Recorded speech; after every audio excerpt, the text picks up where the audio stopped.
And it's a great honor and privilege to be able to tap from the reservoir of knowledge of the solid, polished, and intellectually sophisticated former Deputy Prime Minister of Zimbabwe, Professor Mutambara. Ladies and gentlemen, we would like to use this medium to invite you to our upcoming event. On 14th March, the IPATC will hold a public dialogue on South Africa's priorities on the United Nations Security Council. The event will be chaired by the director of the Frederick Ebert Stiftung Johannesburg office, Dr. Ernst Bongath. The speakers will be Advocate Dr. Mashabeni, Chief Director, UN Political Peace and Security, DECO, and Ms. Nicole Fritz, CEO, Freedom Under Law, Johannesburg. On 11 April, the Institute will hold a public dialogue on building blocks towards an African century, essays in honor of Thabo Mbeki. Dr. Nolita Vukuza, Senior Executive Director, Vice Chancellor's Office, here at UJ, will be the chair of the event.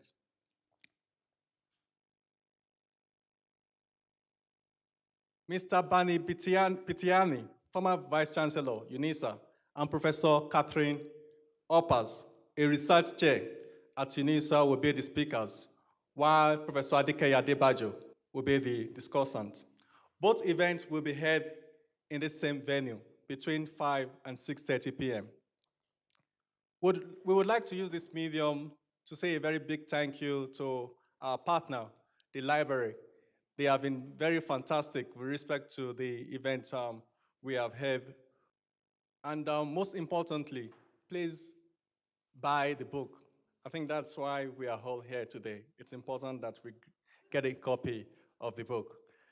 The price of the book is 355 rands. It is also important to note that the first volume of the trilogy, titled In Search of the Elusive Zimbabwe Dream, it's also available. And the price is 315 rands. The chair of today's event is Professor Shahana Rasool. She is the head of Social Work Department here at UJ. Her research interest is in the field of gender studies. And she studied as a Rhodes Scholar at Oxford University. I simply call Professor Rasool BBC, Beauty, Brilliance, and Competence. You have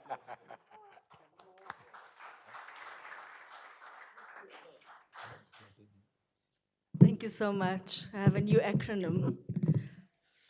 Good evening, colleagues, students, scholars, friends, comrades. It's indeed a pleasure and honor for me to welcome you to this event on behalf of the library and, of course, on behalf of the Institute for Pan-African Thought and Conversation. And a very, very warm welcome in particular to the former Zimbabwean ambassador to Australia, Mrs. Wambele. Welcome. Thank you for being with us this evening. We are here to honor this wonderful book called The Path to Power by our colleague, Prof. Arthur Mutambara. 3 books, that is quite an achievement. And really a celebration of African scholars and the work that's been produced in Africa. It's really important for us to have these opportunities to discuss and engage across the continent. We all know that power is fraught with thorns. And when I think of power, I'm always reminded of my favorite quote from Animal Farm. Absolute power corrupts absolutely. And so it's very important to learn lessons around issues of power and leadership. And how do we change the game?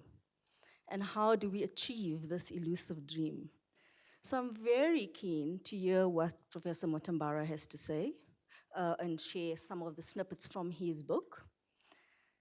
Introduce Professor Arthur Mutambara.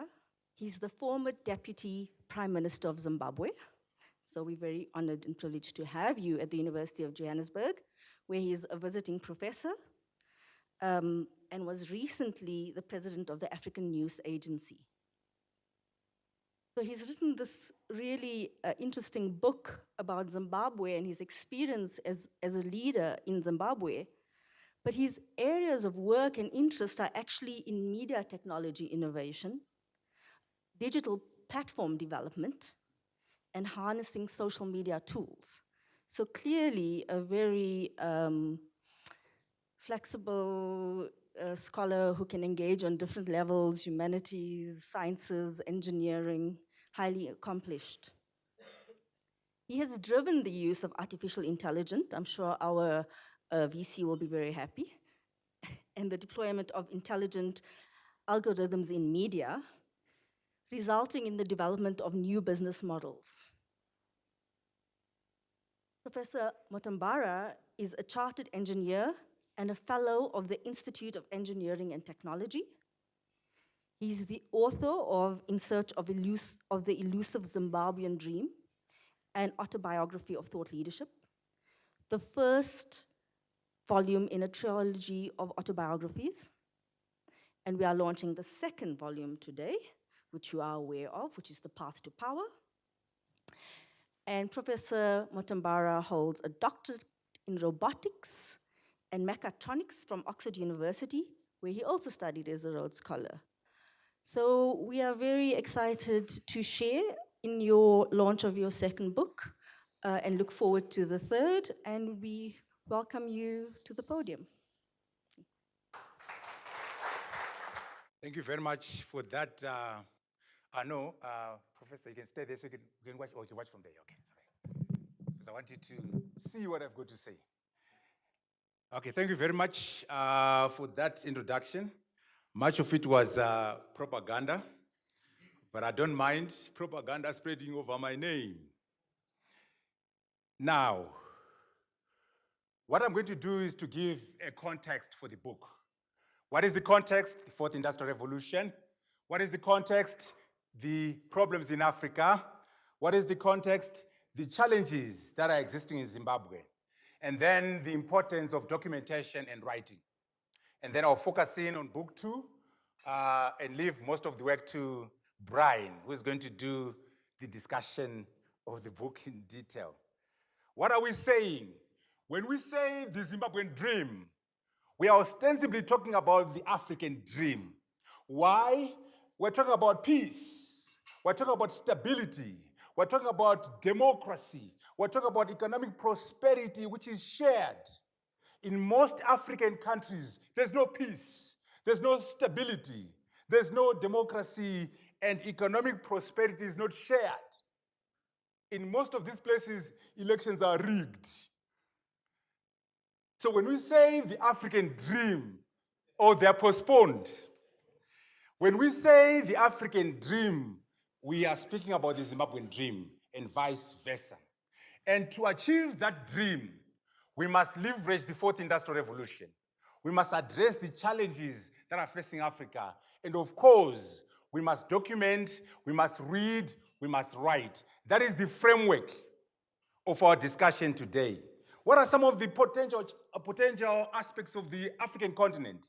Huge resource base, our diamonds, our gold, our platinum.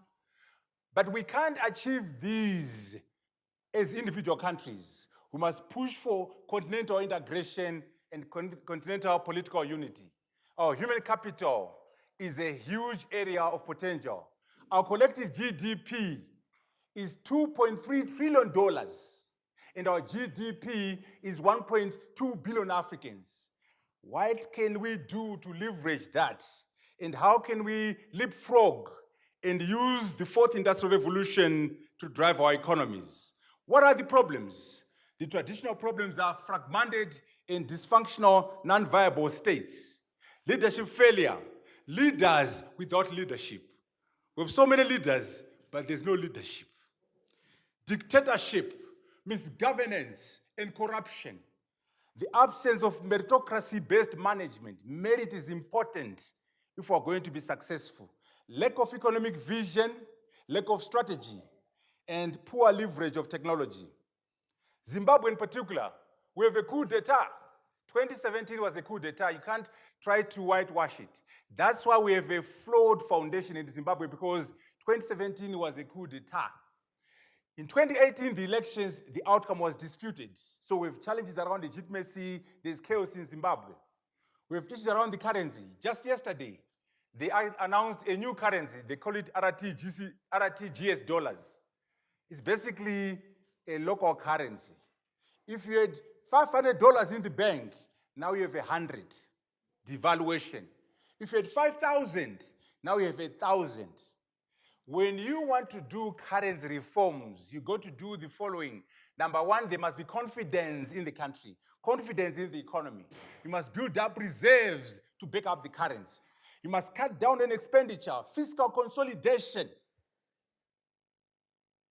You must make sure there's productivity going on in the economy. And you must ring-fence the savings of the people. None of those things was done yesterday. Okay, and you know about the issue about the violence in January, the fuel crisis, the fuel increase, and so on. We have issues in Zimbabwe. That is the context in which we are addressing and talking about this book. Misgovernance, absence of constitutionalism, trust deficits, economic mayhem. No focus on the economy. People are already saying EDFA 2023. How can you say EDFA 2023 when you've just won an election? Shame on you, EDFA. We must work on the economy. 5 years of working hard, then we can do our fair in 2023. That is the context. And of course, we must say a few things about the way forward on the country. The fourth industrial revolution, you have heard a lot about this from Professor Barwala, from your teachers here, and from me. So today, my idea is to give you a few views from other people, from elsewhere, what they're saying about the same thing. The CEOs of global corporates, leading academics at MIT, at Harvard, at Oxford, what are they saying? Anyway, it can't be business as usual. For us as Africans to participate in that revolution, we need to teach our students, we need to teach ourselves critical thinking, mastering how to think, problem solving, structured thinking, blended learning, interdisciplinary approaches. It's not enough to be a superstar engineer, a superstar lawyer. No, you'll be nothing in the fourth industrial revolution. You must be the Renaissance man, an engineer who understands the law, an engineer who appreciates arts, an engineer who appreciates theology, the Renaissance woman, the Renaissance man, ecosystem thinking, emotional intelligence, cultural intelligence, existential intelligence, spiritual intelligence. I'm sure they don't teach you about that at UJ, do they? Acquisition of key competencies versus traditional education, judgment, negotiation, cognitive capacity, flexibility, knowledge production, knowledge management, and knowledge ownership, intellectual property. These are the rules of the new game. And also in all this, we must write, we must document. Our change makers in business, our change makers in the academy, our change makers in civic society are not writing. Our change makers in the public sector are not writing. We must write. That is the context of this book, The Path to Power. And it's going to be 3 volumes. Volume 1 we've done already, and this one. And now we're on Power, Volume 2. And we are working on Volume 3. The cover is ready. The book is not ready yet. So the cover is to motivate me to say, the book must come out. So the 4th book is going to be called Ideas and Solutions, the answers to the problems of the world. Then there will be a volume 4, but it won't be a volume, it will be this, a complete autobiography, which will be called the Complete Autobiography, the A.G. Mutambara story from 1640 AD. I went and did the research, 9 generations above my father. That will take me another 5 years, but it will come out. It will be the A.G. Mutambara story from 1640 AD to the present. So this is work in progress, but wait 5 years or 10 for it to come out. Today we're focusing on volume 1, but the key messages are as follows. Academic excellence. For young people who are here, please let us have a combination of academic excellence and social responsibility. Don't be a radical, a member of the SRC, making a lot of noise, but coming last in class, getting a supplementary exam. Shame on you. You are no leader. If you are president of the SRC, you must get a first class. Come number 1 in class, then we can talk. At the same time, you, the nerd, don't come to me with the first class, number 1 in class, and that's all you do.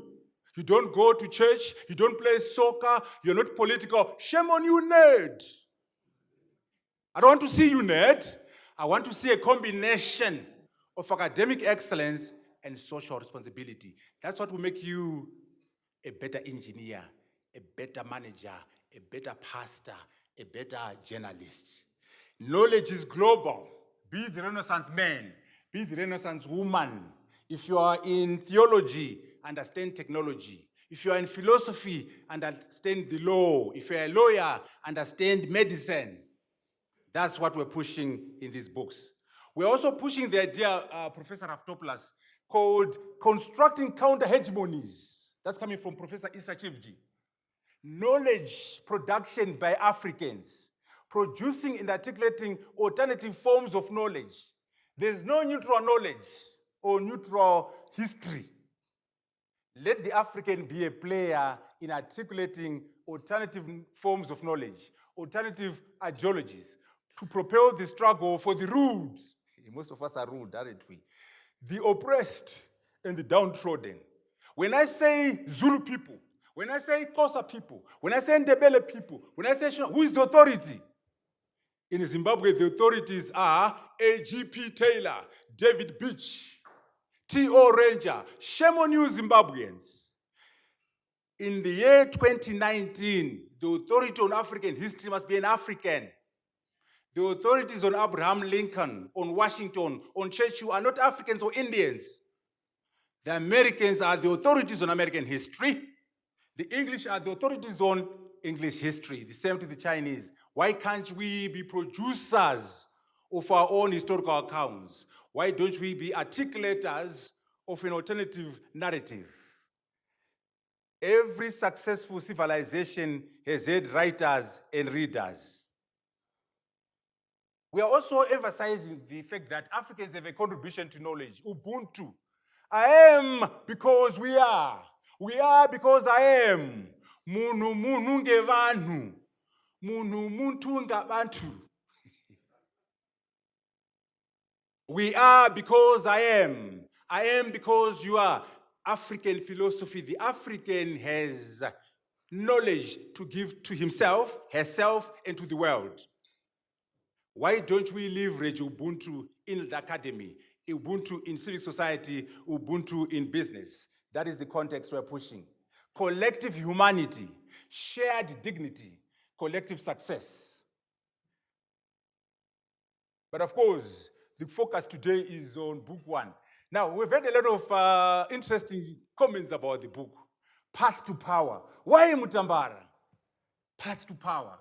Pursuit of power has been a source of problems. Why are you pursuing power? When we were young, we used to talk about the road to socialism.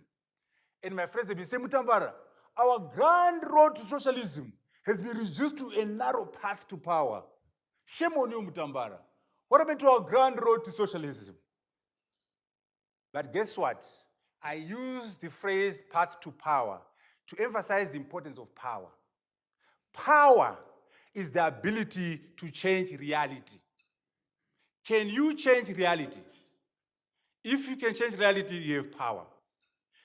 People are poor, make them rich. People have no access to education and health, make them have access. That is power. Why am I emphasizing power? There's a gap, a disconnect between power and ideas.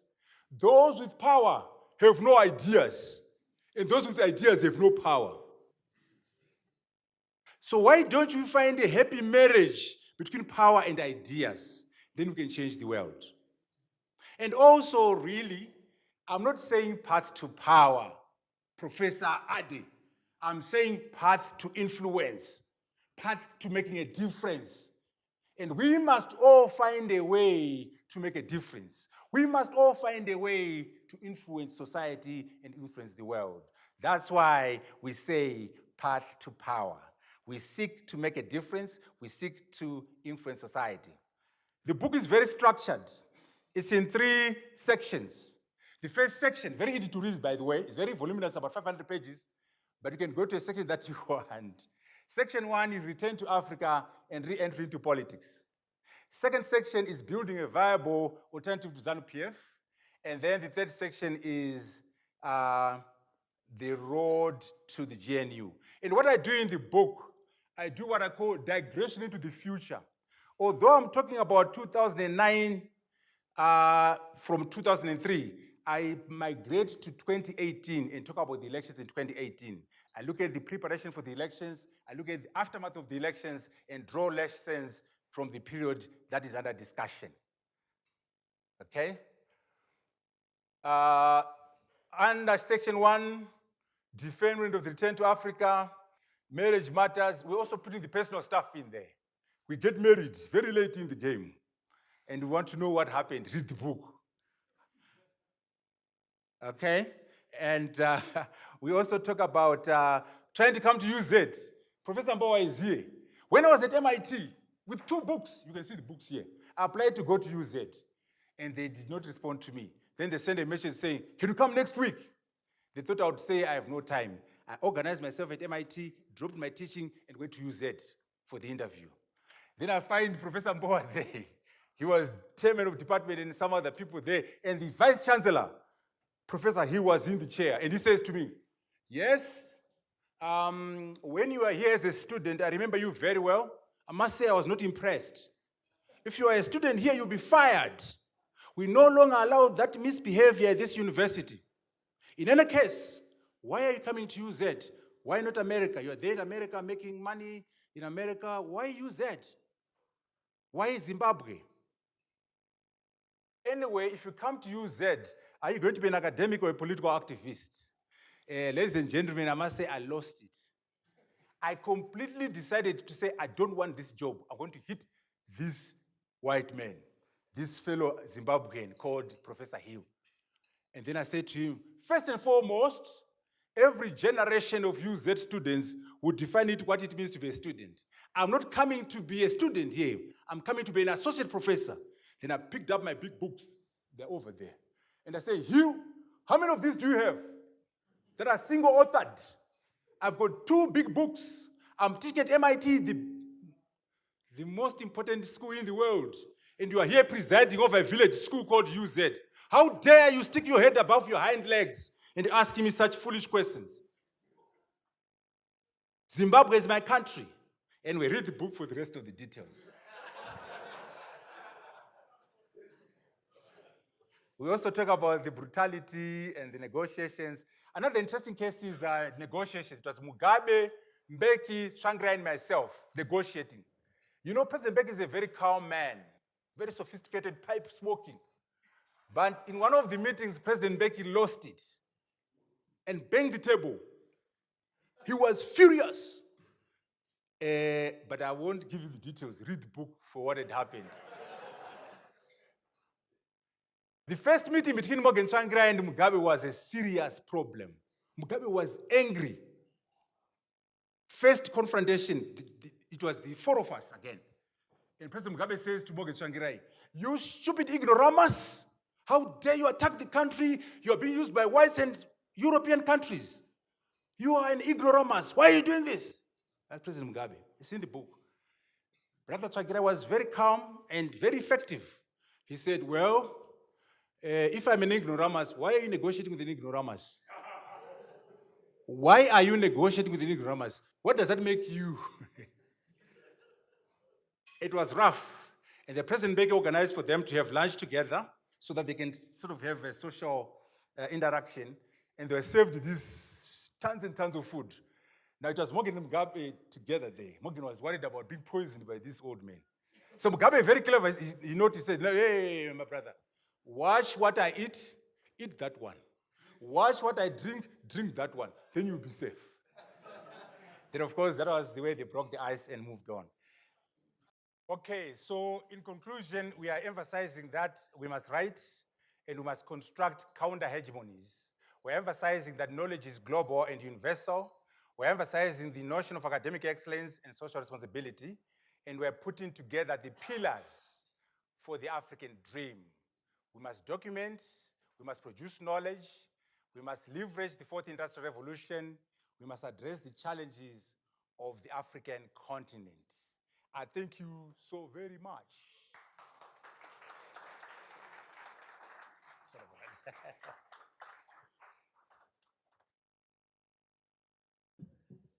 Thank you so much, Professor Mutambara, for that very honest and thoughtful reflection. As feminists say, the personal is political. So I think it's really important to share these personal stories, and that as Africans, we must be writing and documenting and leading, but in a critically engaged way, and reflective of not just what we've achieved, but also the difficulties and what we haven't achieved, because we can only learn from our histories. So I'd like to next introduce the respondent to Professor Arthur Mutambara, who is Professor Brian Raftopolous. I hope I got that correct. He's the Director of Research and Advocacy in the Solidarity Peace Trust, an NGO dealing with human rights issues in Zimbabwe. He has been a research fellow at the International Studies Group, University of the Free State, Bloemfontein, since 2017, and was a Mellon senior research mentor, and was a Mellon senior research mentor at the Center for Humanities Research at the University of the Western Cape between 2009 and 2013. He was also a professor of development studies at the University of Zimbabwe between 1990 and 2006. He has published widely on Zimbabwean history, labor history, politics, and is a regular contributor to the public debates in Zimbabwe. So I think he'll have a lot to offer us and reflect on what happened during that period and the role of Professor Mutambara in that time. He's also an activist and was a founding member of Zimbabwe's National Constituent Assembly in 1998, and is the first chair of the Crisis in Zimbabwe Coalition between 2001 and 2003. So very warm welcome, and thank you for being here.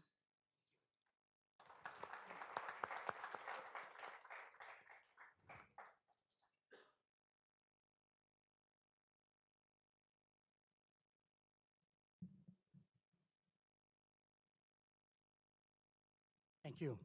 Thank you, everybody, and thank you to the Institute for the invitation to come and give my thoughts on Arthur's book, and more generally, I think, on politics in Zimbabwe.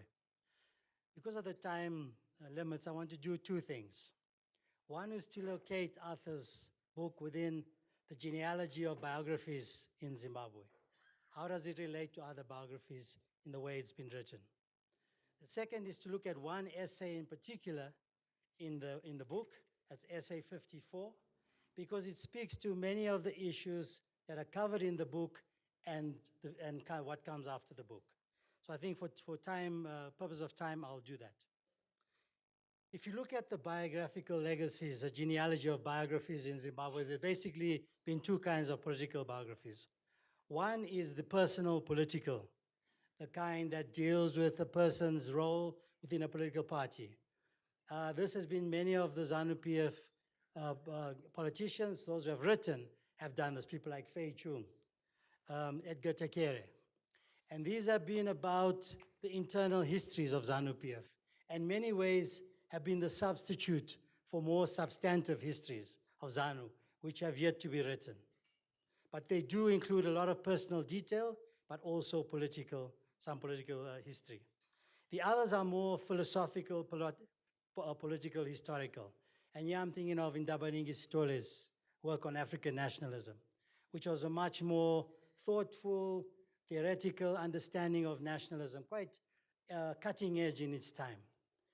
Arthur's book kind of goes between the two. At one level, he looks at his political thoughts in volume 2 on coming back into Zimbabwe politics and entering Zimbabwe politics. Ironically, there's not, despite all the videos, there's not much personal history in this particular one. It's actually quite sparse on personal history. It's also written in the form of most biographies, which is a kind of where individuals, and this is, I'm drawing on the work of Siraj Rasool at the University of the Western Cape, when individuals characterized by stability, autonomy, self-determination, and rational choice. What hardly comes out in many of these biographies is the instability, is the uncertainty, is the indeterminacy of those moments. And I think it's characteristic of many of the political biographies of this period. But the book itself, I think, is a wonderful engagement with a great deal of existing literature. And this is, we want to disagree a little bit with Arthur about the fact that Zimbabweans are not writing. Actually, Zimbabweans are writing a great deal. There's an extensive literature on Zimbabwean history and politics, one of the most extensive on the continent. And it's through his engagement with that, I think that's partly contributed to the richness of this book. Zimbabwean scholars from the times of the 80s right through to the present have produced really critical thinking work around historiography, around politics, and around a whole series of social science issues. And I think that's part of the richness that Arthur is able to draw on in this book is precisely because of that. The second thing I want to come to is a particular essay, which is in the book, is number 54. It's called Laying the Foundations for the Year 2009, Exposing the Inconvenient Truths About the West. I think it's one of the most insightful essays in the book and that I've read for a long time. And it speaks to a lot of issues that have marked Zimbabwean politics since the 2000s and into the present. The first is the problems of an external discourse on Zimbabwe, where Zimbabwe has been demonized, Mugabe has been demonized by the West. And what did it mean for Zimbabwe politics? It did two things. One, it elicited a very selective anti-imperialist response from Mugabe. What do I mean by that? An anti-imperialist response which was combined with an authoritarianism towards his own people. A critical look at the West, importantly, but a very, very repressive look at his own people. And this particular ambivalence, this particular dichotomy, presented the opposition with a major dilemma. Because what it did was, it got Mugabe a lot of solidarity in the region, on the continent, around the critique of the West, which the opposition had problems in dealing with. It also then made the problem, how do you combine a human rights discourse which is also sensitive to the critique of the West? And it's one of the challenges that the opposition in Zimbabwe were unable to deal with for a long time. The second was the ways to negotiate Mugabe out of power. And here Arthur looks at a number of issues: outside intervention, mass uprisings, free and fair elections, and a global political agreement. He's right to critique the idea of an outside intervention, because what we've seen elsewhere is the disaster that comes from outside interventions. And the critique is solidly there. He looks at the problems of free and fair elections, where people go into elections with the hope, constantly with the hope, of being able to remove a sitting liberation movement. And even when they win an election, as in 2008, they're not allowed to take up power. What do you do then? The root of the global political agreement, a GPA, where the power structures of that global political agreement constrain the opposition within there, where the security is still controlled by the party that lost the election. And then he looks at the problem of mass uprisings. And here we can talk a little bit about the present. What we've seen in the recent uprisings, the recent demonstrations, is a very changed social structure especially amongst the youth. We have now 94% of Zimbabwe's population, working population, is now in the informal sector. In the 2000s, the informal sector represented tens of thousands. This is a massive change of a social structure. It's a change where young people have little sense of the future, cannot plan a future without employment, without a family stability, without a sense of a future. It's a place where organizations like the trade unions are in many ways children of the Enlightenment. They have a modernist vision of the future, where trade unions in this kind of structure simply can't operate. There's no formal sector workers to organize, and so they've been weakened. And so you have young people coming into social protests outside of the formal structures that once existed in the 1990s and the 2000s. A lot of young, angry people. This also means that many of these youngsters, because of the way they're treated, the brutality, the misuse of the law, you get a sense of an increasing loss of confidence, both in the law and in the possibility of electoral change. So we're in a very, very precarious situation. And this does mean that in terms of the civil society movement, there's been a massive change of what civil society politics now looks like. Where in the past, the law, the civic structures, the organized structures were able, in the 1990s, to bring the country to a halt, those structures have been seriously weakened. And so Arthur's essay here speaks to those challenges and what can be done. The question of economic collapse. Arthur also raises this issue. Can we rely on the economic collapse to destroy this regime? Problem is, economies like this don't necessarily collapse. They can run on minimalist forms of rule and minimalist forms of resources to keep a certain structure of coercion going. We've seen it in other parts of the continent. The idea of a debacle that can bring down the state, it's a myth. What actually happens is you weaken the social structures outside of the state. You get a weakened civil society. You get a weakened working class. You get impoverished youth who lose a hope in a sense of the future. And therefore, often, you have these repressive states which rely on a minimalist form of coercion. And we're seeing that in Zimbabwe. We're seeing a continuity. And Arthur's book speaks to that continuity. We're seeing a state which was formed, this recent government, out of a coup. And that legacy of the military and the coup has continued. The manner in which they dealt with the protests was completely brutal. It's done something else as well. It's once again, the current situation has once again polarized opinion on Zimbabwe. On the one hand, you have the West, the EU and the US, who are now critical. After the open for business discourse of the coup period, where Mnangagwa was reaching out for re-engagement, for business, and governments like the British government were encouraging and supporting this.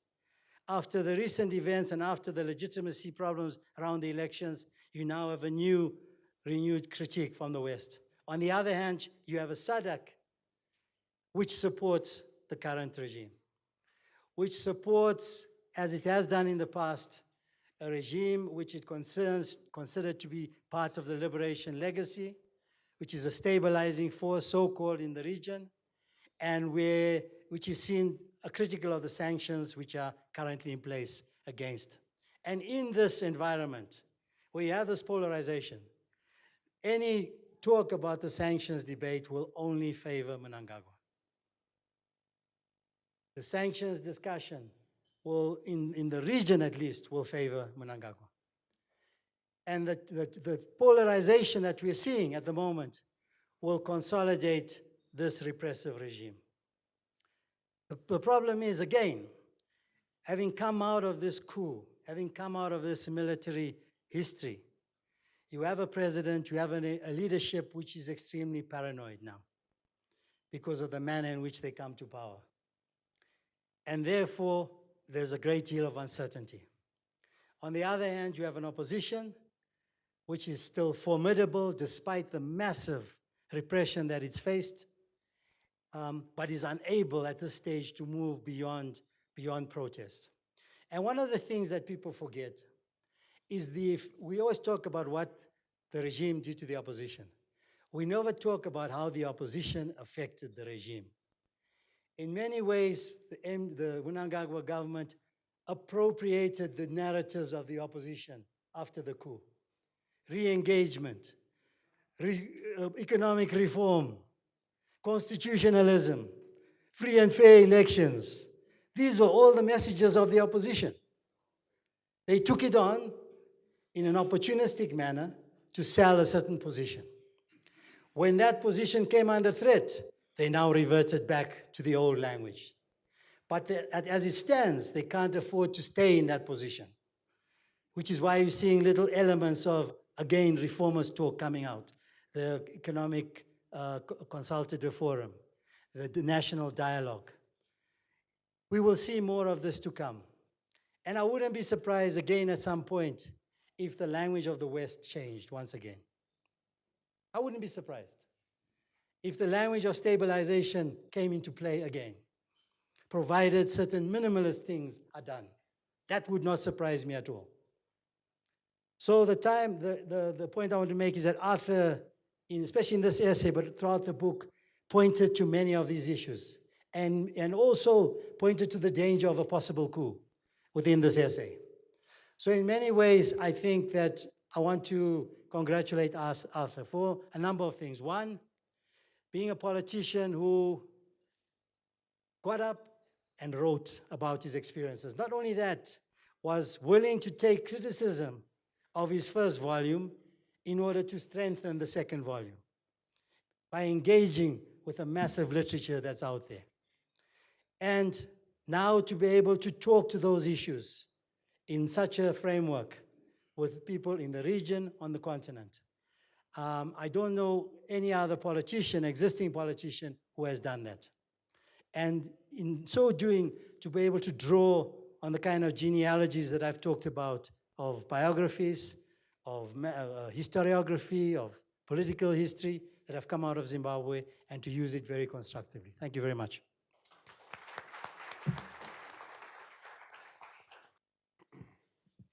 Good evening. Thank you, Prof, for your lecture. I'm not sure whether it's a comment or a question, but I agree with a lot that you have said. But again, I have 2 or 3 disagreements in the light of what you have said.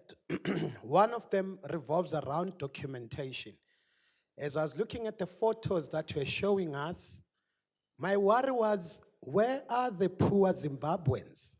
Why tell us the story of those in power, whereas there are people who put you in power and you are not showing us these people? Is not this the abuse of power? Which was my worry when I was looking in the manner that you're narrating with the photos you're showing us. My last comment or question will be around knowledge production. To say that if we produce knowledge in these universities which are not aligned with our communities, are we not reinforcing elitism at the expense of the poor? Is not then, are we not commuting violence in the name of knowledge production, whereas we should be theorizing, with our communities, having such discussions in Soweto, in the communities, particularly as Pan-Africanists? Thank you. Thank you so much. Thank you very much. My question is to you, Professor Mutambara, but maybe before the question, let me say congratulations on your new book. My question relates to, I want to hear your comment relating this held view, especially in light of the happenings that were taking place in Zimbabwe recently, about this, seemingly brotherhood and sisterhood amongst African leaders, whereby it seems like they really are not willing to chastise each other or to rebuke each other, no matter how gross or how glaring the misconduct or offense may be. What is your comment on that? And what do you think really could be done to kind of overcome that, if at all that view is anything to go by? Thank you. Hello, Professor. You spoke about leadership in Africa. And my question goes, when Zimbabwe was going through a coup d'etat, what did SADC and the AU do? Is SADC and the AU just empty structures, just taking space? Do they actually have influence? And are they there for our betterment, the betterment of our people? Thank you. Okay, let me start with Professor Raftopolous, a few remarks on his presentation, and then the questions. Yes, I agree with Professor. Zimbabwean academics are writing. My problem is Zimbabwean change makers, Zimbabwean activists. In business, Strive Masiwa, where is the book? Where is the case study of Econet?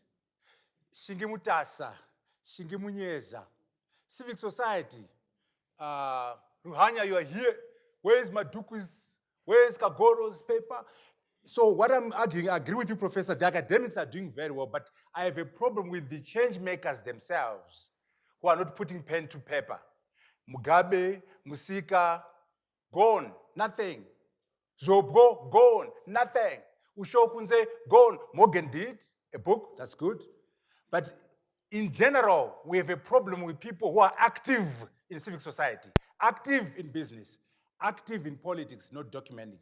But academics, I must concede. In fact, in my book, I refer to a lot of literature written by Zimbabwean authors. And actually, I was helped by Professor Raftopolous to get the literature. So that in book 2, I was able to reference anything ever written on the GPA. I got it sorted out. But guess what, Professor? Of all that literature, the authority on the GPA is not a Zimbabwean. It's not Biti. It's not Maduku. It's not Mutambara. It's a young man called Michael Abe, Dr. Michael Abe, whom actually he supervised. This young man, white person, came to Zimbabwe, interviewed everybody and their grandmother, civic society, the political players, and did a PhD on the GPA. Very beautiful PhD. So again, I don't mind them writing, but we must also have a South African, a Zimbabwean, a Malawian being a PhD on CODESA, a PhD on the GPA. So yes, academics are writing, but let us have more.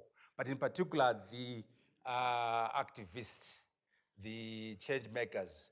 Activism, I share his concerns. What we need to do in Zimbabwe is marry boots on the ground in social media. You can't have activism which is done on social media only. I have lots of respect for Pastor Ivan Mawarire. But he can't run a demonstration or a mass on his own using a video. When he's locked up, the videos are gone. It shouldn't be like that. If we have social media tools, Brother Ivan, together with students, together with MDC Alliance, together with the labor movement, a combination of traditional activism, boots on the ground, combined with social media, then you can be successful. Otherwise, to think that social media can be a weapon of struggle to the exclusion of traditional methods is a problem. SADC and AU, South Africa supporting the regime, it's a challenge. And I've said this before. That is what is harder for the current opposition than ourselves. When we had our challenges with Mugabe, by the way, a story in the book, when Mugabe went to the AU summit after stealing an election and crowning himself president, he was attacked by African presidents. Gaddafi, Melezi, Museveni, all of them attacked him. And he was very furious. And he said, and you too, pointing to Melezi. For him, Melezi, the late prime minister of Ethiopia, was a traditional stealer of elections, giving so 98%. So Mugabe could not understand how a Melezi could attack him on stealing elections. And guess what? Kiketwe had a word for him. He said, no, Mr. President, take it easy, Mr. President. In my village, that's Kiketwe speaking, if you are a thief and you are caught at the market and the villagers are chasing you, you can't turn around and say, hey, there's another thief over there. You can't do that. So, Mr. President, you are our thief for the day. Don't worry about the other thieves who are here. Can you imagine how Mugabe felt being called a thief by a president of another country at the AU summit? I say this to say, right now, Mnangagwa is lucky for whatever reason. The AU has endorsed him, SADC has endorsed him, South Africa has endorsed him. Mugabe was not endorsed. That's why we're able to leverage. Actually, we didn't know that. Actually, we would have gotten better results. But our case was easier because South Africa, SADC, and the AU did not accept Mugabe's presidency. They said, go back and negotiate. Actually, here's another killer point, by the way. The election in March 2008, Morgan was first, 48.3%, and Mugabe was second, 43.2%. If we remove the runoff as a nullity and say the runoff doesn't count, who is number one? Morgan. Who was supposed to be president? And what happened? Ambassador. Morgan, if we remove the runoff as a nullity to say this is no election, go and talk. Whatever we did, Professor, we should have come up with an arrangement where Morgan was on top because he was the winner of the only recognized election. But as they say, 2020 vision is like Monday morning quarterbacking, where you're clever on one Monday when the game was played on. Just to summarize again, brutality and violence is the default position for the regime in Zimbabwe. That's all they know. So when they're pushed into a corner, they go for brutality, they go for violence. Where are the poor Zimbabweans? They're in the book. Buy the book and read the book. You see poor people in the book. Okay? I might have shown you some powerful people here, but we are creating the story about poor people. In particular, actually, when you talk about the role of the academy, you are speaking my language. You are preaching to the choir. Remember what I said about creating what I call counter-hegemonies. Narratives for the downtrodden, narratives for the rude, narratives for the oppressed. So I agree with you 100%. We must make sure as the academy, we don't reinforce conventional wisdom. We must do what Issa Shivs calls constructing counter-hegemonies. And that's what we're doing, so we agree with you on the second point. The African solidarity question I've already addressed. The problem we have is these African leaders are backing Mnangagwa because tomorrow it's you. So they say, okay, you stole your elections. Let me support you so tomorrow you can support me when I steal my elections. You scratch my back, I scratch yours. Very perverted. So the African Union has problems. SADC has problems. And in any case, when we are successful, we want one country called Africa. We want to have one president. What's wrong with that? The Americans have one. The Chinese have one. The Indians have one prime minister. What's wrong with Africa? But guess what? That dream of Kwame Nkrumah will never happen. Why? Because President Mbeki does not want to be a minister of agriculture. He wants to be a president. Muswati wants to be a king, not a governor or a district officer. Museveni wants to be a president, not a minister of roads and construction. So these African leaders will never allow Africans to unite because they're in for their personal positions, which we say must be sacrificed for the collective good. So there's a lot of solidarity. We must give up on national sovereignty and embrace regional sovereignty and embrace continental sovereignty. Then we can leverage our 1.2 billion Africans and the GDP, which is $2.3 trillion. So that's the issue around African solidarity and the Africans. Leadership around SADC in terms of the coup d'etat. The coup d'etat was a problem issue because even civil society also wanted to see the departure of Mugabe. Unfortunately, Mnangagwa lost the opportunity to unite the country and create a new dispensation. All they wanted was to solve their own succession plan. But the Zimbabweans who supported the coup d'etat were hoping for a break with the past. It never happened. And the Africans, of course, were also sick and tired of Mugabe, so they turned the other side when Mugabe was taken out of the coup. The British the same, and the Americans. In fact, this coup d'etat would not have happened without the British and the Chinese. We'll read about it someday. The Chinese and MI6. The Chinese and MI6 helped Mnangagwa, Chiwenga, and the army to carry out a coup d'etat. Read my third book, which is under construction. Thank you very much for those questions. We can take some more. My name is Koke. I'm a political activist. My question goes to Professor Raftopolous. You said that economic sanctions, they are not an effective way of weakening dictatorships, especially in Africa, because the economies don't really collapse. And I think you are trying to say that opposition political parties, they have a better chance of overthrowing dictatorships in a flourishing economy, of which I disagree with that, because we have seen it in countries like Rwanda.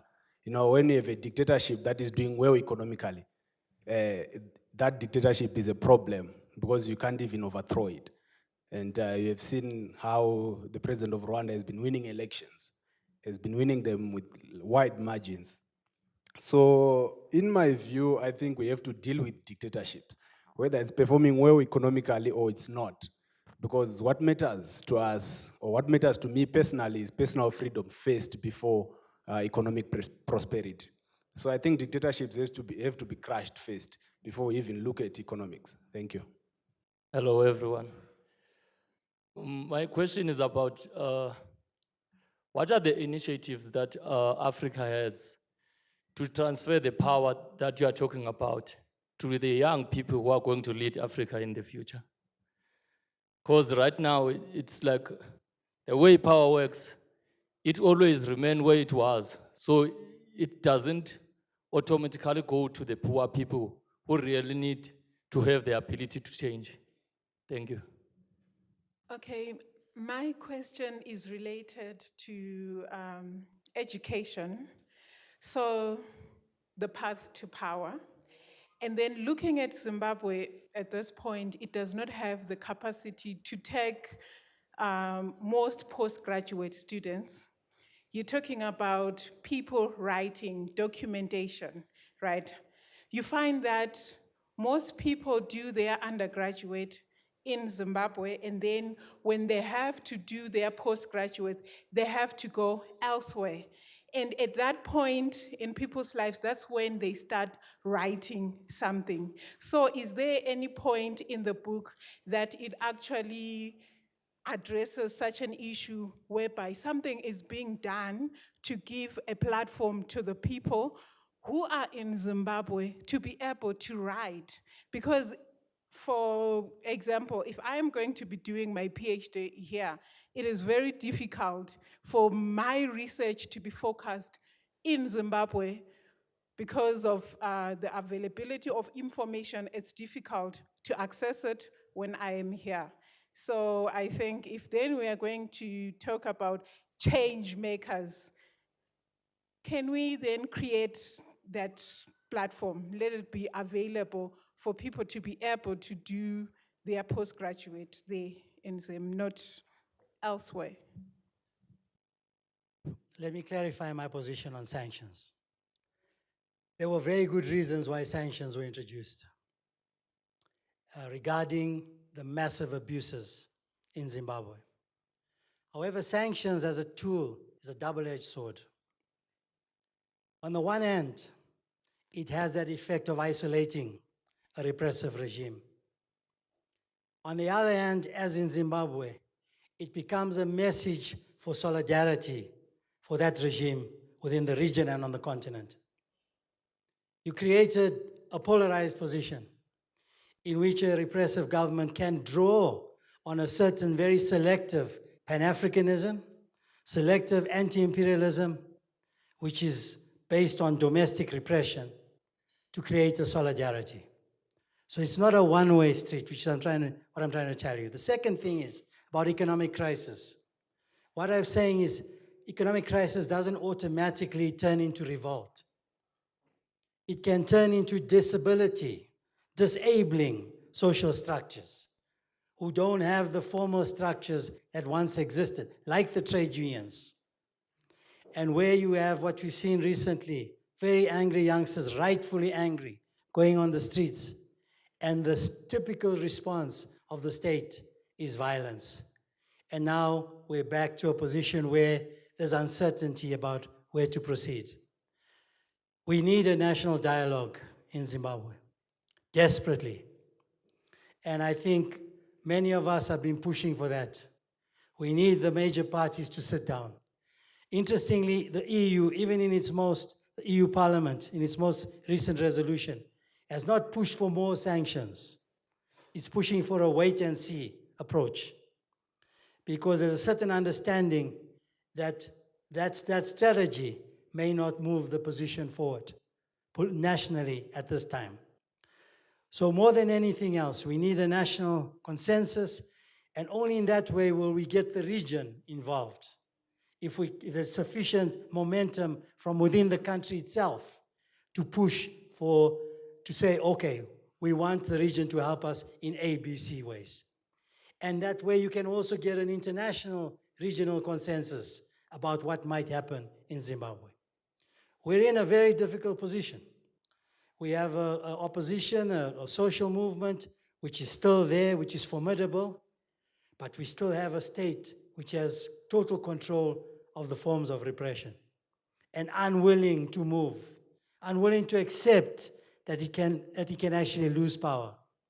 And unless we get a national dialogue going, this regime will not step down. You can forget about that. You can forget about that. And they'll keep drawing on the regional and continental solidarity, as well as their other linkages, the recent trip to Eurasia, the trip to China, to draw on other kinds of alliances, to keep even a minimal state going, so long as the centers of coercion are in place. So we need to think differently about how we move forward now. That's how I want you to locate the sanctions debate. Okay, just briefly, for the political activist, I hope you are also pushing academic excellence. I'm very keen on that. You declared, I'm a political activist. You must also declare that you are number one in class or you're number one in your business. We must always have this balance of radicalism and excellence. Sanctions. The regime in Zimbabwe has no moral basis to ask for the removal of sanctions. No moral basis whatsoever. Why do I say this? There are two types of sanctions. Number one, sanctions you impose upon yourself.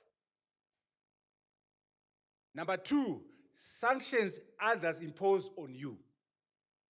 Number one, you have control on the sanctions you are imposing on yourself. Corruption, poor governance, brutality, rigging elections, EDFA 2023. All those are type of sanctions. Why don't you remove the sanctions you are imposing on yourself first, before you even discuss the second type of sanction? How can you be corrupt? How can you misgovern a country? How can you carry out brutality and violence against your own people? How can you rig elections and then say, please don't punish me for my misbehavior? So my argument on sanction is to say, as Zimbabweans, let us address those sanctions we are imposing upon ourselves by killing each other, by corruption, by misgovernance. And then we can interrogate the second set of sanctions. However, in general, my view on sanctions is very clear. When I was Deputy Prime Minister, before I became Deputy Prime Minister, I was always opposed to measures that are external, that will destroy or undermine a country. But I don't even want to go there. What I'm simply saying to SADC, to South Africa, to Zimbabwe is to say, aren't there things that we control as Africans, surely, that are punitive to us? Those sanctions must go first, and then we can discuss the other one. But we won't discuss the other one before the first ones are gone. Young people initiatives. You know, don't wait. Young people are the leaders of tomorrow. Reject that. Young people are the leaders of today. Don't accept that misnomer that says young people will rule the world tomorrow. You want to rule today, rule today. Go to history. Look at young Biko, young Chris Hani, young Tongogara, young Chitepo, young Malcolm X, young King. Those guys were 39, 25, Fred Hampton, Hugh P. Newton, Bobby Seale, George Jackson. If you don't know any of these people, you got a problem. Young people, if you don't know George Jackson, if you don't know Fred Hampton, if you don't know Hugh P. Newton, if you don't know Bobby Seale, shame on you. Go and Google. All these were young people who made history. So yes, things are tough for young people, but also have what we call personal agency. Julius Malema, he's shaking things here. He's a young person. He didn't wait to be a leader of tomorrow. He's leading today. Musman Mani, even if you don't like his politics, he's an actor. He's a young person. So what I'm saying is yes to creating conditions for young people to be players, but young people must grab the power, grab the opportunity, be change makers, even if you're young people, and examples are there in history. Education, you are very correct. We must create an enabling environment for people to write, an enabling environment for people to read. We must address what I call the political economy of the publishing industry. We just lost Charles Mungoshi, professor. He was destitute, but how is that possible? With 18 books, which are still being used in our classrooms right now, a captive audience, 18 books. The man was crowdsourcing to do surgery, crowdsourcing to pay for his medical bills.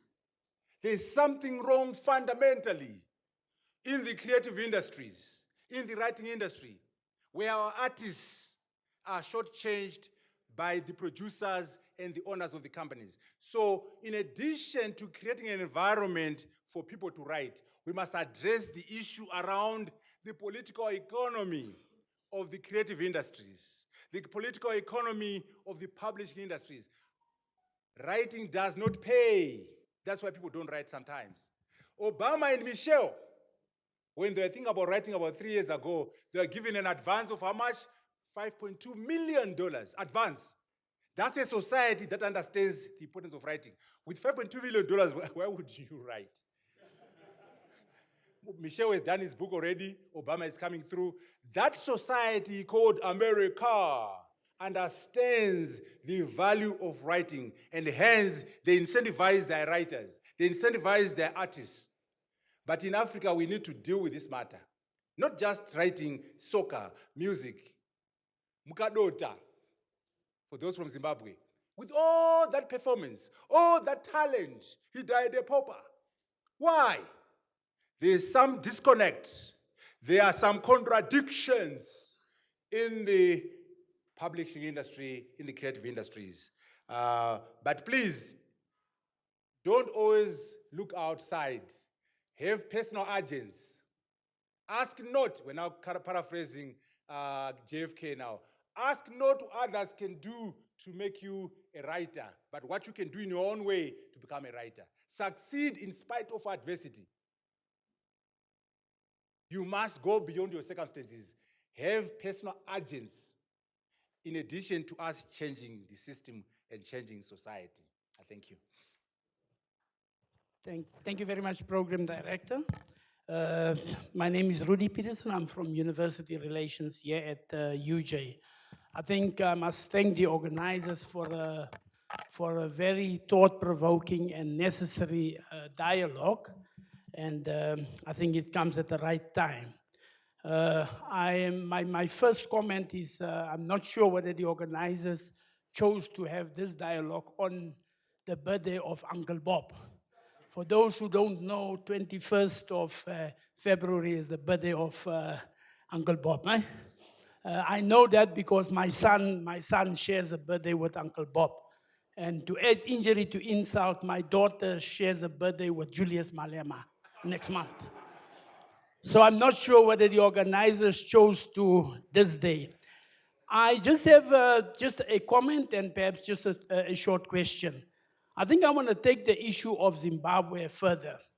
I think there's a bigger problem in Africa. There's the clinging to power and the dictatorship.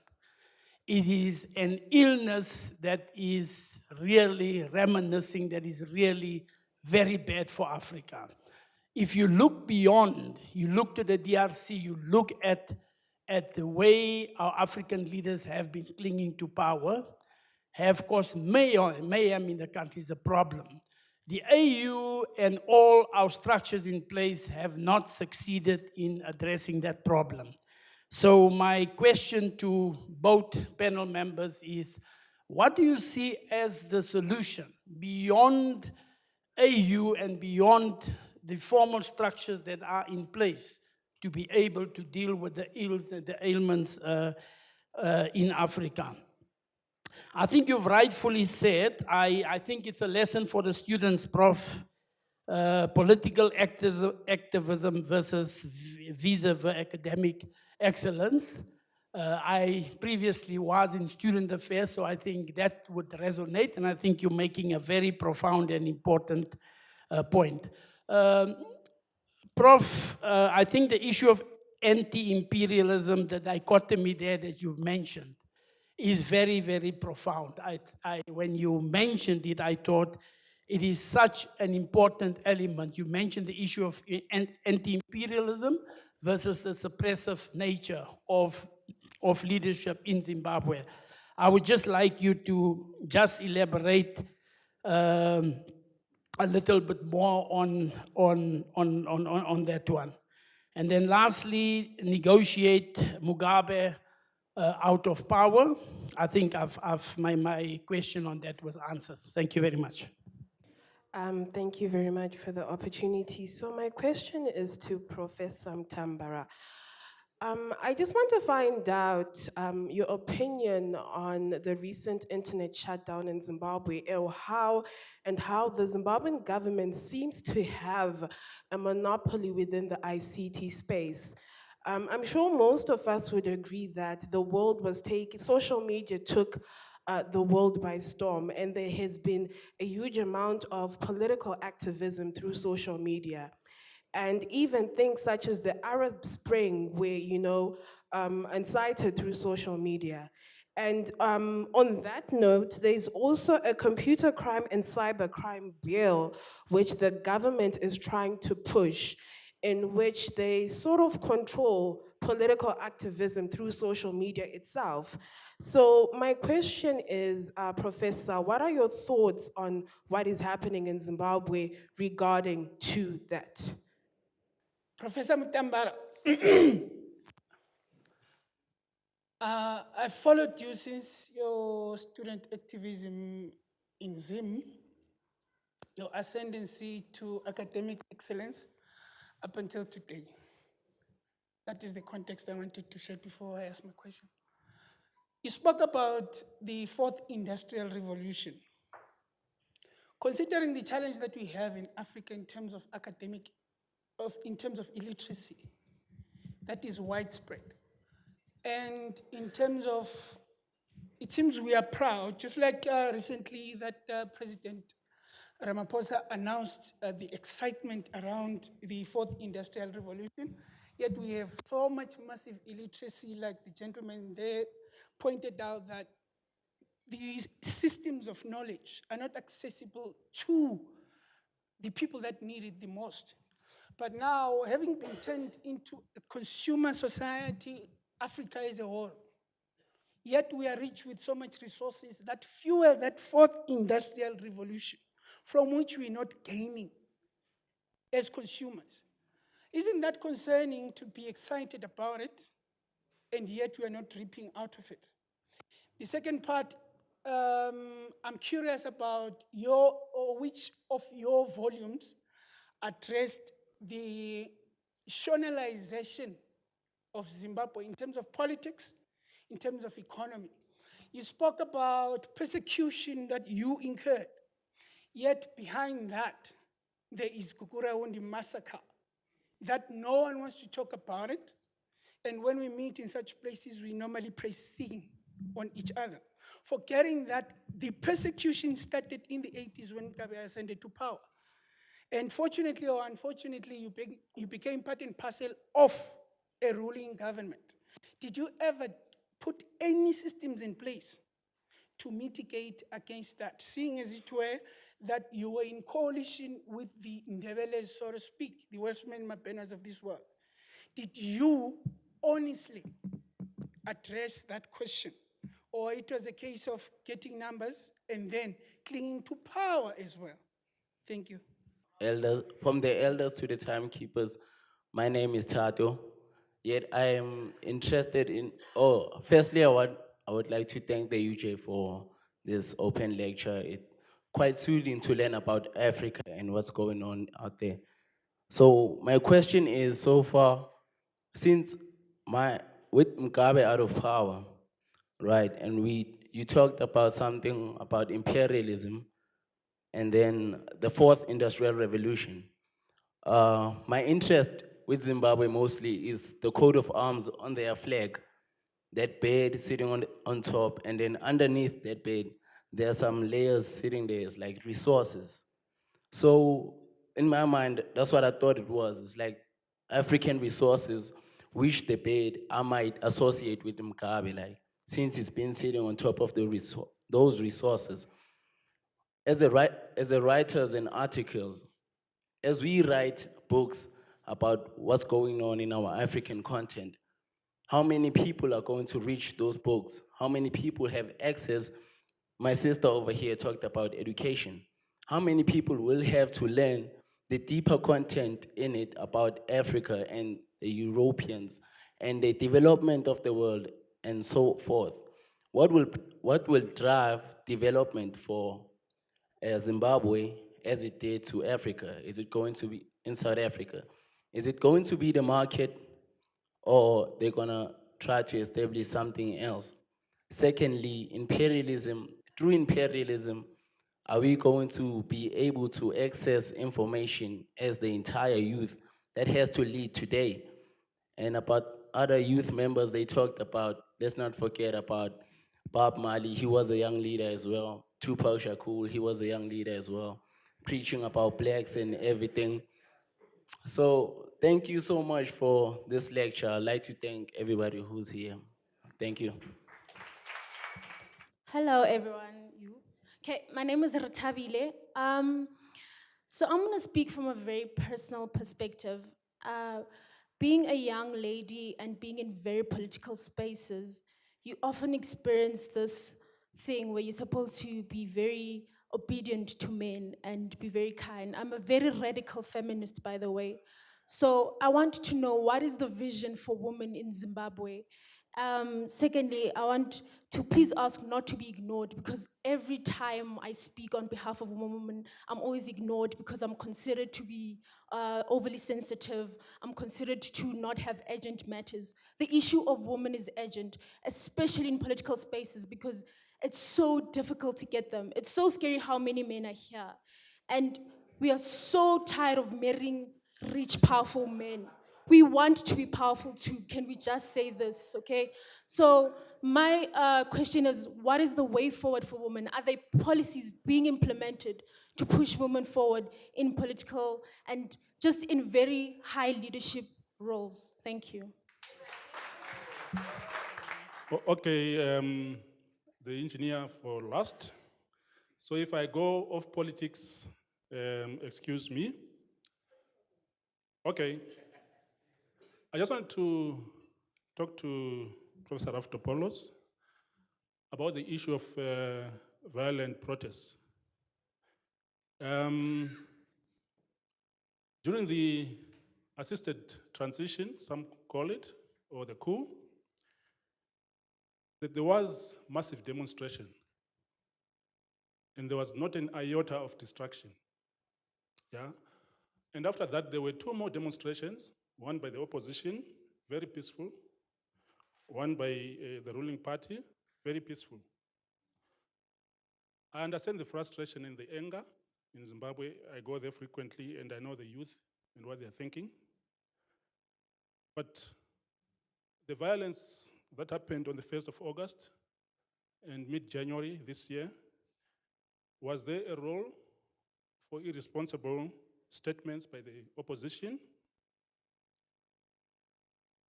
What is the role of the opposition in the chaos that ensued? And I'm saying this as a member of the opposition, just for clarity, but I don't believe in the approaches that are being taken. Secondly, as a member of the opposition, I realized that parliamentary elections were lost, local council elections were lost by the opposition.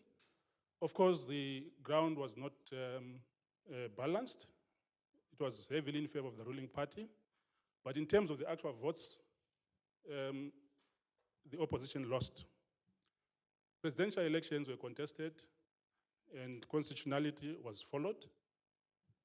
One can question, of course, the Constitutional Court, but that borders maybe on issues of sovereignty of the country. Given that scenario, I just try to picture the situation that the opposition, if they had accepted the election results and mobilized themselves for 2023, after certain reforms and transformations had been forced through SADC and other countries, whether that would have not put the country first and the country forward and the economy in a better space currently, as it is currently. And finally, I'm a bit worried by senior members of the opposition, the colleagues of Tsvangirai taking a back seat. We were there when the MDC was being formed. People like Eddie Cross were there. Coltart was there. A lot of other senior journalists were also involved.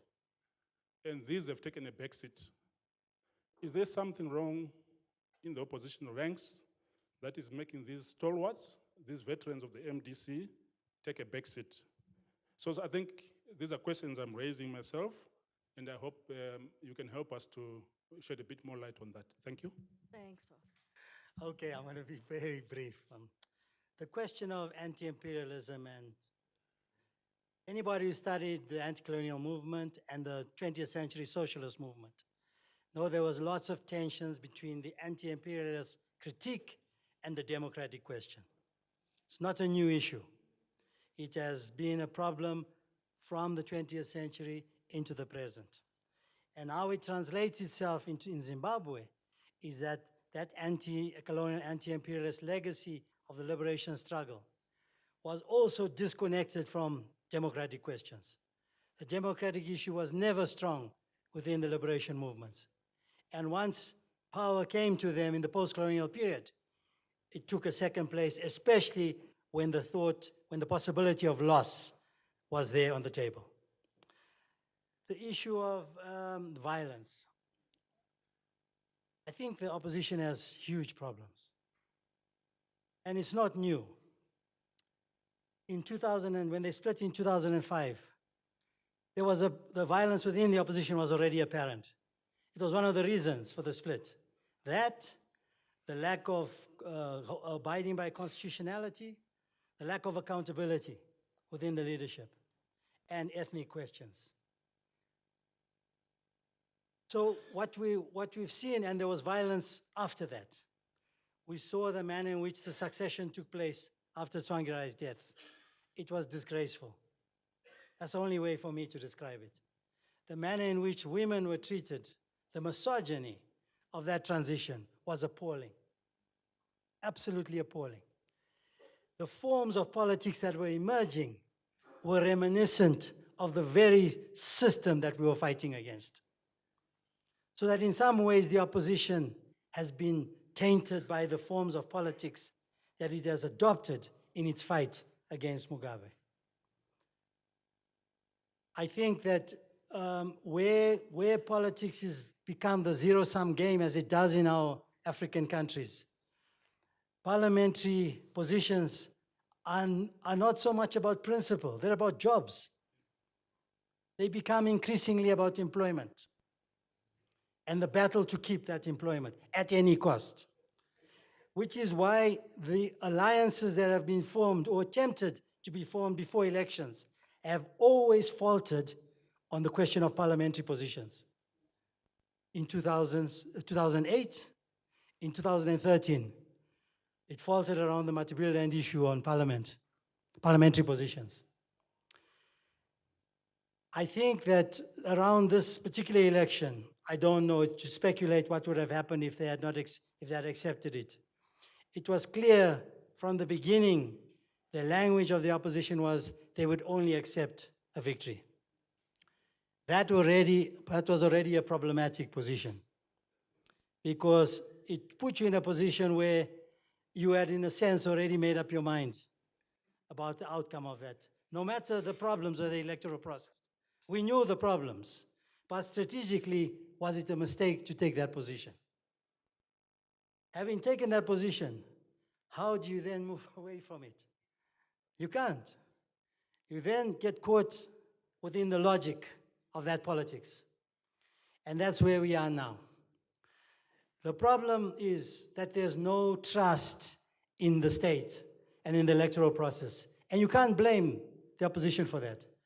This government, ZANU-PF, has cheated persistently throughout the 2000s. They've stolen elections persistently. So in many ways, this was a preemptive position around the theft of elections. And you can understand why, but it has had its consequences. And I'm saying that we therefore, more than ever, we need to understand the reasons why we need to find a way to have a national dialogue. Because I can only see this crisis persisting without that. Thank you very much. I'll try as much as possible to brief. 21 February, I only hope at 95 Mugabe puts pen to paper. I don't know his state of mind now, I don't know his physical health, but it would be a tragedy for him to disappear without documentation. So on his birthday, that's my hope for him and your son. Let them ride together. SADC and the AU, you know, I think we need to strengthen these institutions, understand their strengths, understand their weaknesses, and let us build them. Let's do a SWOT analysis of SADC, a SWOT analysis of COMESA, of the AU, and find ways of making them stronger. But also understand their limits. You cannot go so far. In particular, you cannot get the United States of Africa from the AU, as I've described earlier on. Article 3B of the Constitutive Act of the AU says we must defend national sovereignty. We must defend territorial integrity. We must defend the independence of member states. So which means we are stuck with national sovereignty. So beyond the AU, we must think about the union of African people, the union of civic society, and see how we can try to force the leaders or form an alternative arrangement that would deliver the United States of Africa. Internet shutdown. The moral of the story is the ICT revolution and dictatorship are not compatible. It is very difficult for you to embrace social media and the ICT revolution and be a dictator. So what you end up doing is to shut down the social media so that you can crack down on people. But in the end, you never win. You can't win against technology. During that shutdown, people were using VPN. And I hope you're not familiar now. Zimbabweans are now advanced now. They were able to go around the problem by using VPN. It is very hard to fight technology. The Americans are in trouble right now with Huawei. You know that Huawei, the Chinese company, the problem is they are the most advanced in terms of 5G. And the Americans are worried that if people adopt Huawei technology all over the world, they might use that technology to get information about American intelligence. But even the Americans will not succeed in fighting technology. All I'm saying is technology is a big disruptor. Technology is a big equalizer. The Chinese are giving the Americans a run for their money using technology. So yes, the dictator will try to shut down social media, but in the long run, it won't work. Technology is a great equalizer. The fourth industrial revolution, what you saw here, don't believe the hype that says, oh, those things are so advanced. They are for Japan, they are for America, they are for Europe. Guess what? You can leapfrog from the first industrial revolution where we are into the fourth by leapfrogging. You want an example? Mobile telephony. Mobile telephony. When mobile telephone came through, 70% of the Africans had never seen a phone, much less hear it ringing. But right now, a woman in Kumasi, in Dotito, in Shimani Manje is on Wi-Fi, is on their cell phone. They're banking on their phone. Global best practice is EcoCash and M-Pesa. There's nothing in Japan, there's nothing in America that is as good as M-Pesa. That's as good as EcoCash. Why? Because as Africans, because of our poverty, because of our lack of banking infrastructure, we're able to leapfrog from no banks to banking on the phone. So the fourth industrial revolution, big data, nanotechnology, artificial intelligence, all these things, Internet of Things, there is a potential, if we are clever and innovative, for us to leapfrog. So there is a possibility for us to actually use these technologies to address our problems. I know some of us are in the first industrial revolution, in the second industrial revolution, but we can jump and go straight to the fourth and be the first in the fifth industrial revolution. African resources, Gukura Hundi. Read the book, my brother. We are very eloquent about Gukura Hundi in the book. We speak very clearly of that travesty and tragedy. In fact, the video that I was showing, that I cut through, I was going to talk about Gukura Hundi in that video. We're very clear. We don't journalize in the book. We talk about Africa. And also, we have scholars like Professor Sabelo, whom we quote extensively in the book, who is the major authority on Gukura Hundi and Ndebele nationalism. So, we are very decolonization. So we're very clear on Gukura Hundi. Read the book, buy the book, you won't get it for free. The GPA and Gukura Hundi, we tried our best. But remember, it was a compromise arrangement. But we tried our best to address matters of Gukura Hundi, matters of Matebele. African resources that we talk about. Again, the best way of using African resources is working in clusters. Can you imagine if the diamond cluster, Angola, South Africa, Botswana, and Zimbabwe in one cluster for diamonds, working together, we would dominate world diamonds, diamond cluster. If we look at platinum, Zimbabwe and South Africa, 95% of world platinum, working together, we would dominate the production of catalytic converters. The same applies to copper. We are working as individuals. We get shortchanged. Botswana negotiating with China. Zimbabwe negotiating with China. Malawi negotiating with China. Why don't we negotiate as a bloc, as COMESA? We negotiate with China, we get better deals. In the African Union, 1.2 billion Africans will be able to get better deals. So again, the African resources must be addressed within clusters, within the context of continental integration. Feminism, she said you're going to set up the agenda yourself, so I want to address the vision. All I can say to you is, you must have a slogan that says, remember, women are 52% of the population. Have a slogan that says, nothing about us without us. As women, you must be driving the agenda. You're the majority of the population. Nothing about us without us. But more importantly, I got a thesis in the book called Womenomics. It's a new word. Write it down. Start in the dictionary. Womenomics. The economy is driven by women. The economy is structured for women. The economy is driven and supported by women. Womenomics. In that doctrine of womenomics, we find that women are better managers than men. Women are better leaders than men. UJ will be better if it is led by a woman. Parwala, sorry. Anglo-America will be better if it is led by a woman. South Africa will be better if led by a woman. Not Nkosazana Zuma, but a woman. Women are shot callers and bowlers. So go and investigate this doctrine of womenomics. When we say empower women, when we say empower girls, it's not human rights, it's smart economics. Because as a company, you're going to make more money because the woman is heading the department. The woman is the dean.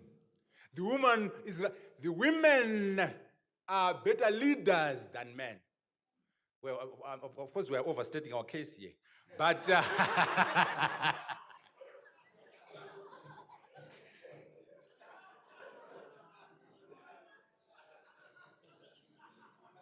on demonstrations, you are very right, Professor. Very profound points from the professor here. This is the problem when you have an open-ended demonstration. This is a problem when you have a social media-driven demonstration. You need a combination of social media and boots on the ground. For example, if you are doing a demonstration and you are doing a stairway, you must make sure your members, the participants, are not violent. You must make sure that you don't carry out activities that will allow people have what we call a false moral equivalence between the oppressor and the oppressed. Once as an oppressed person, you misbehave, you loot, you are violent. People say, then you are not very different from your oppressor. So we are all guilty, so no one is guilty. It's called a false moral equivalence. So whenever you are in the struggle, whenever you are fighting this system, make sure that somehow you do not manifest the same behavior, the same culture, the same tendencies as exhibited by the oppressor. Otherwise, you give fortune to horse, you give an environment where there is a false moral equivalence between you and the oppressor. 2/3 majority, very important point. I believe the opposition kind of change themselves, or rather shot themselves in the foot. You can't say, I won the presidential election, I must be the president. However, I lost 2/3 majority in parliament, and it's okay. And I lost council. No, you are not believable. What the opposition should have done, my brother, is to say, we won the presidency, we also won parliament. So parliament was rigged. You must reject the 2/3 majority by ZANU. You must reject the ZANU victory in the councils. If you don't, you are not credible. How do you claim to be a president who won the elections when you are surrendering 2/3 majority to the other guy? It doesn't make sense. You know why? If you become president tomorrow, they'll impeach you the next day. This is 2/3 majority. So anyway, I'm not making any aspersions on anybody. I'm simply saying a wiser move in my book would have to say, we won the presidency, we got 2.6 million votes. In addition, we also got 2/3 majority. ZANU stole our MPs. ZANU stole our council members.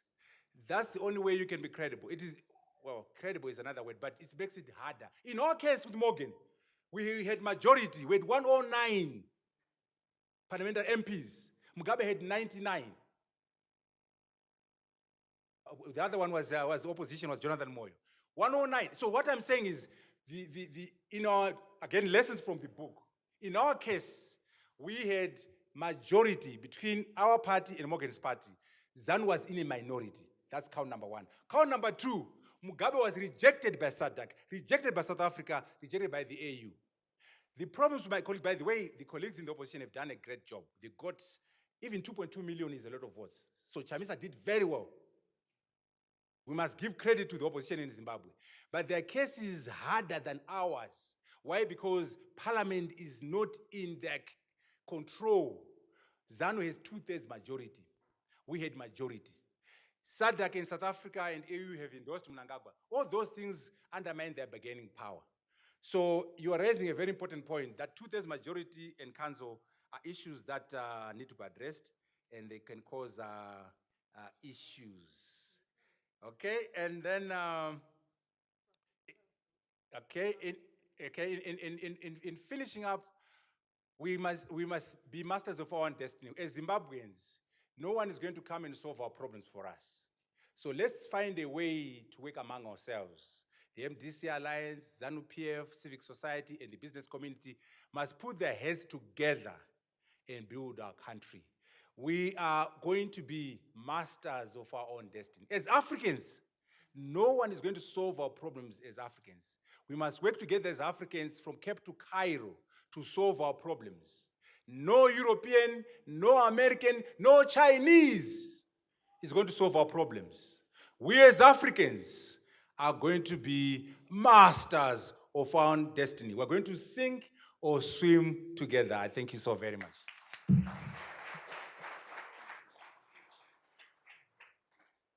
Thank you so much. A befitting end to our wonderful evening. Thank you so much, Professor Mutambara, for writing this book and continuing to write and to engage us on these very important issues.